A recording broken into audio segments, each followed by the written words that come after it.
विक्रम सिंह साहब, आज मैं शुरुआत आपसे करके करना चाहता हूं। पहला सवाल सीधे तौर पर, जो बात उत्तर प्रदेश के मुख्यमंत्री कह रहे हैं, जो बात यूपी की एजेंसियां अब कहने लगी हैं कि साहब विदेशी फंडिंग हो रही थी, 100 करोड़ का पूरा प्लान था, हाथरस के बहाने पूरे उत्तर प्रदेश को जला देना चाहते थे, इस पर आपको कितना भरोसा होता है?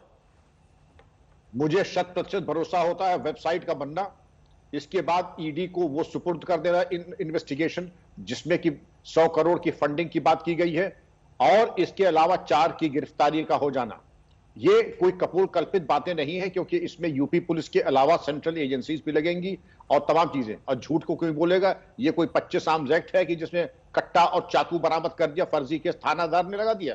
इसमें झूठ का कोई गुंजाइश नहीं है, और ये सच्चाई की बुनियाद के ऊपर ये हुई है, इसलिए इसके ऊपर प्रश्न चिन्ह लगाने का कोई औचित्य है ही नहीं।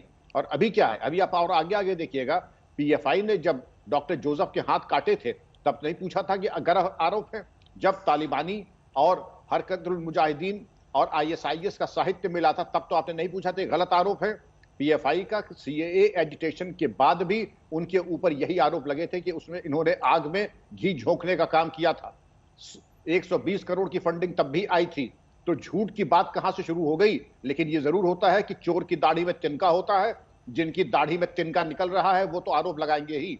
और ऐसा कोई केस मैंने नहीं देखा है पुलिस में जिसमें कि आरोप एफआईआर से ही आपका मनोबल गिराने के लिए कहे कि ये बिल्कुल बेबुनियाद है, एक तरफा है और ये केस झूठा है। अरे तफ्तीश हो जाने दीजिए, झूठा हो तो आप भी 182 की कार्रवाई करके पुलिस के ऊपर ये जो भी मुद्दाई हैं उनके ऊपर कार्रवाई कर सकते हैं, ये अधिकार आपका है। लेकिन तब तक इंतजार तो कर लीजिए जरा। आशुतोष जी बोलिए, आपको क्या लगता है? नहीं, मैं विक्रम जी की राय से बिल्कुल सहमत नहीं हूं, किसी भी स्तर पर सहमत नहीं हूं, क्योंकि पीएफआई इस देश के अंदर एक बहाना बन गया है। बेंगलोर के अंदर वायलेंस होता तो पीएफआई का नाम आता है, नॉर्थ ईस्ट दिल्ली में होता तो पीएफआई का होता है, और अगर यूपी के अंदर है तो पीएफआई का नाम आ रहा है। अगर पीएफआई इतनी ही ज्यादा राष्ट्र विरोधी गतिविधियों में लगी हुई है तो केंद्र सरकार बैठी क्यों है? केंद्र सरकार उस पर बैन क्यों नहीं लगाती? केंद्र सरकार उनके लोगों के दफ्तर क्यों नहीं बंद करती?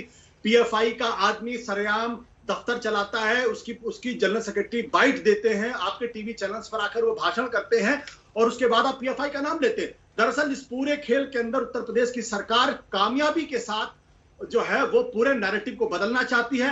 नैरेटिव ये था कि हाथरस के अंदर एक दलित लड़की के साथ बलात्कार हुआ, उसको बेरहमी के साथ उसको मारा गया, उसके बाद रात के अंधेरे में उसकी बॉडी को जला दिया गया। उत्तर प्रदेश की पुलिस ये मानने के लिए तैयार नहीं कि उसके साथ बलात्कार हुआ है। इसकी वजह से उत्तर प्रदेश पुलिस की जबरदस्त तरीके से थूथू हुई है।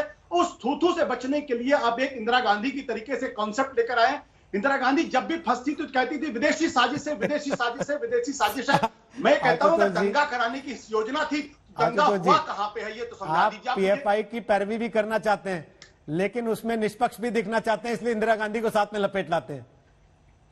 नहीं, मैं कहता हूं कि क्या देश की जो मोदी सरकार इतनी कमजोर तो नहीं हो सकती कि पीएफआई राष्ट्र विरोधी हरकत मैं ये पूछ रहा हूं कि पीएफआई इतना बड़ा बुद्धिजीवियों का संगठन हो गया कि आशुतोष को प्रवक्ता रख लिया उसने। कर सके वो संगठन जिसका हर दंगे में नाम आता है वो आशुतोष को प्रवक्ता बना रहा है। लगाया उसके ऊपर आपने क्यों उन लोगों को जेल के अंदर नहीं डाला? आज तक उनका दफ्तर क्यों चल रहा है? क्या कारण है? तो आपका एक आसान सा बहाना है।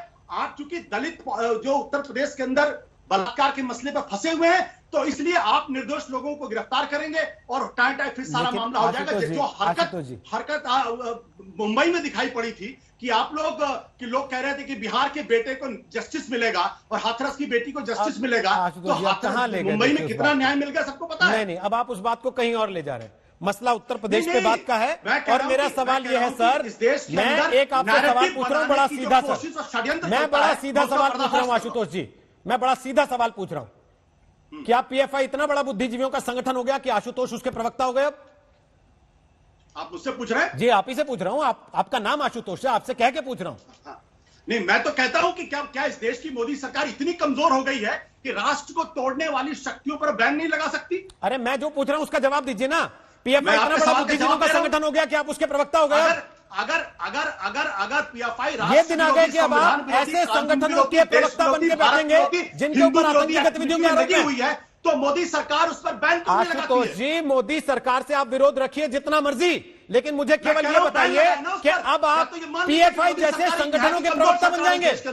इतनी कमजोर सरकार है जैसे क्योंकि योगी सरकार उस पर कार्रवाई करेगी तो आप उसके प्रवक्ता बन जाएंगे, आतंकवादियों की पैरवी करेंगे अब आप बैठ के टीवी पर। देंगे वाड्रा 2020 तक तो जेल के अंदर गए नहीं। आशुतोष जी, आप वाड्रा के प्रवक्ता बनिए, मुझे आपत्ति नहीं है। आप मोदी सरकार से सवाल पूछे, मुझे आपत्ति नहीं है। नमस्कार, मैं हूं अंजना ओम कश्यप। हमें उम्मीद है ये वीडियो आपको पसंद आया होगा। लेटेस्ट खबरों के लिए यूं ही देखते रहिए आज तक, और इस वीडियो के पसंद आने पर लाइक, शेयर एंड सब्सक्राइब करना ना भूलें।